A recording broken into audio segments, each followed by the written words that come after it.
I've also wanted to do a wee video to review the Dyeing Made Easy subscription box course now that the 12 months is almost finished. I bought my very first skein of hand-dyed yarn in July last year, which was the Irn-Bru colourway from the Love of Yarn based in Glasgow, and I fell down a rabbit hole. There are so many skeins of hand-dyed yarn that are already out there that are absolutely gorgeous, but I had an idea for a crochet piece that I was looking to make for a gift, and what better way to make it even more special is to incorporate a skein of yarn that I had dyed myself. Over to YouTube and Google to get started, and I came across Dyeing Made Easy, which has allowed you to learn how to dye yarn at home using different techniques, colours and yarn bases. A box is delivered every month with everything that you need without having to leave your home. Living in the Highlands, as far as I was aware, I was unable to find a local workshop, so this was perfect for me.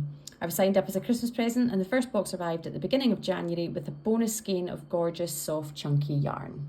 First box was daunting, but the instructions are so clear and they come with helpful photos as well. The one thing I've learned this year is that the nature of hand-dyed yarn means that nothing is ever totally perfect.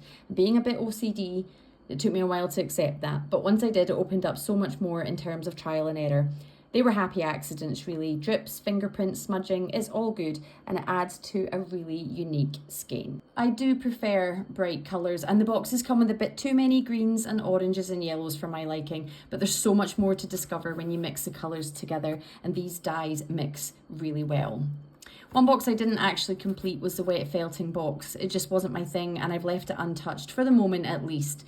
But this course does try to incorporate other skills to include all yarn crafts. My favourite box was dyeing with black and navy. I loved using the resists, but I prefer bright colours, and these dark dyes really made the bright colours pop.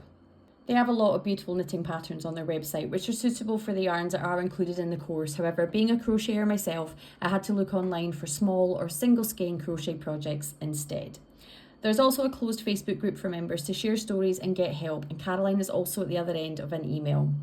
I was wondering what to do now that the year is coming to an end, but they have launched an extra 6 bonus subscription boxes with other dyes, techniques and yarn bases, so I'll consider now if this will be a benefit before I sign up again. So do I recommend this? Absolutely. Get signed up and get going.